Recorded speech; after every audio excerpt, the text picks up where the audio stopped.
Assalamualaikum warahmatullahi wabarakatuh teman-teman semua. Gimana kabarnya? Semoga selalu sehat ya, dan juga selalu dalam lindungan Allah Subhanahu wa taala.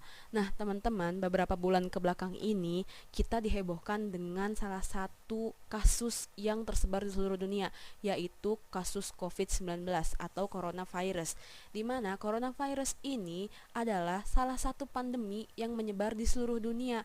Jadi seluruh dunia itu terkena imbas dari coronavirus ini. Dan hari ini aku bakal ngejelasin kalian dampak apa aja sih yang disebabkan oleh virus corona ini. Tapi sebelum itu, aku bakal ngejelasin ke kalian dari mana sih asalnya virus corona ini. Nah, virus corona itu berasal dari salah satu kota di Tiongkok, yaitu kota Wuhan, di mana kota Wuhan ini menjadi 7 dari kota terbesar yang ada di Tiongkok. Nah, di Wuhan ini terdapat 11 juta jiwa yang tinggal di sana. Selain itu, 230 dari 500 perusahaan besar menanamkan sahamnya di sana. Kenapa? Karena kota Wuhan ini menjadi salah satu kota industri yang mendukung sektor perekonomian yang ada di Tiongkok sendiri. Nah, Wuhan ini terletak di sepanjang jalur sungai Xianze, di mana di pusat kota Wuhan terdapat salah satu pasar tradisional, yaitu pasar yang menjual seafood dan juga daging-dagingan yang bernama Pasar Hunan. Pasar Hunan ini menjual berbagai macam jenis daging, dari yang lazim dikonsumsi sampai yang tidak lazim dikonsumsi. Contohnya kelelawar, buaya, ular, dan lain sebagainya. Di mana diyakini bahwa coronavirus berasal dari hewan liar atau virus yang berada dari hewan liar yang bermutasi. Jadi di pasar Hunan ini menjual hewan-hewan liar, yang dimana pasar Hunan ini menjadi pusat penyebaran virus corona. Gitu teman-teman, gimana virus corona itu menyebar. Wuhan itu tempat lalu lalang orang baik dalam negeri ataupun dari luar negeri. Jadi banyak yang berlalu lalang di situ, makanya virus corona ini bisa menyebar ke seluruh dunia. Nah, sekarang aku bakal ngejelasin ke kalian apa aja sih dampak pandemi ini, dampak coronavirus ini. Salah satunya terjadi di sektor keuangan. Terus juga terjadi di sektor pendidikan. Contohnya kayak sekarang nih, kita belajar di rumah, ujian di rumah, dan sebagainya. Nah, dampak coronavirus yang aku rasain ini ketika kita sedang kegiatan belajar itu kayaknya kurang efektif aja teman-teman, karena biasanya kita kan belajarnya tatap muka. Nah, ini belajarnya dari rumah atau di rumah aja kan.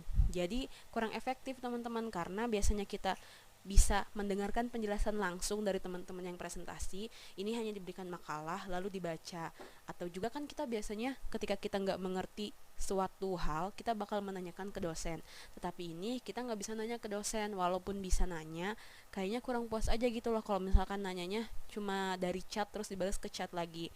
Nah, udah gitu teman-teman, biasanya kan kita ketika udah mendapatkan suatu ilmu, biasanya kan kita bakal ada yang namanya observasi, atau enggak kita bakal praktek. Nah, pada uh, yang sekarang ini kita nggak bisa praktek karena juga kan kita dibatasi gitu, semuanya harus di rumah aja, jadi kita nggak bisa keluar kemana-mana. Jadi menurut aku sih kurang gitu loh, karena biasanya ada beberapa pelajaran yang memang harus praktek tapi nggak bisa praktek.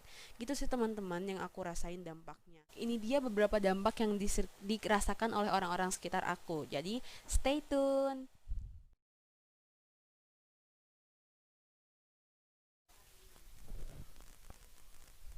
Dampak dari merebaknya wabah virus COVID-19, terutama dampak positifnya, kita bisa berkumpul dengan keluarga, dengan anak-anak dalam beberapa waktu.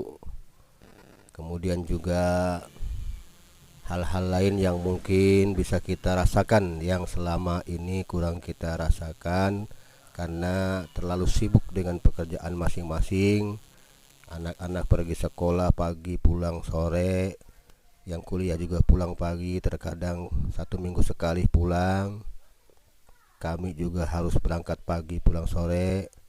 Nah, ketika ada wabah seperti ini, positifnya kita bisa berkumpul di rumah, bisa ngobrol bareng, sharing, makan bareng.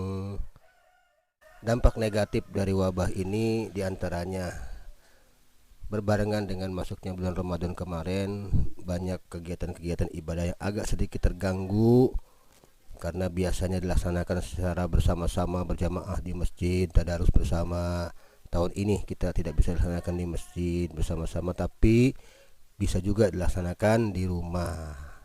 Hanya mungkin semaraknya kurang seperti yang dilaksanakan di masjid atau di surau-surau. Begitu juga ketika Idul Fitri, hari raya, biasanya kami juga silaturahim dengan keluarga, pulang mudik. Tahun ini terpaksa kami tidak mudik, silaturahmi cukup dengan jarak jauh saja. Sehingga ini walaupun bisa dilaksanakan kayaknya kurang kurang khidmat, kurang pas karena tidak dilaksanakan seperti biasa. Itu barangkali antara dampak-dampak negatif dan positifnya. Dan dampak negatif yang sangat dirasakan sekarang kalau kita lihat di masyarakat, terutama anak-anak sekolah, karena terlalu lamanya mungkin dia tidak belajar di sekolah, belajar di rumah. Kadang banyak orang tua juga yang agak jengkel karena kelamaan di rumah, dan juga kadang-kadang anak juga jenuh, ya jenuh kebanyakan belajar di rumah, kemudian juga pengen sesegera mungkin dia masuk sekolah. Ini yang mungkin harus kita antisipasi ketika anak-anak sering banyak di rumah, tidak ke sekolah. Itu dampaknya anak-anak sering banyak ngeluyur, tidak karuan, apalagi yang kurang pengawasan dari orang tua. Itu barangkali sekian, terima kasih. Teman-teman, jadi itu dia sebagian kecil dampak pandemi yang dirasakan oleh aku dan oleh orang-orang sekeliling aku.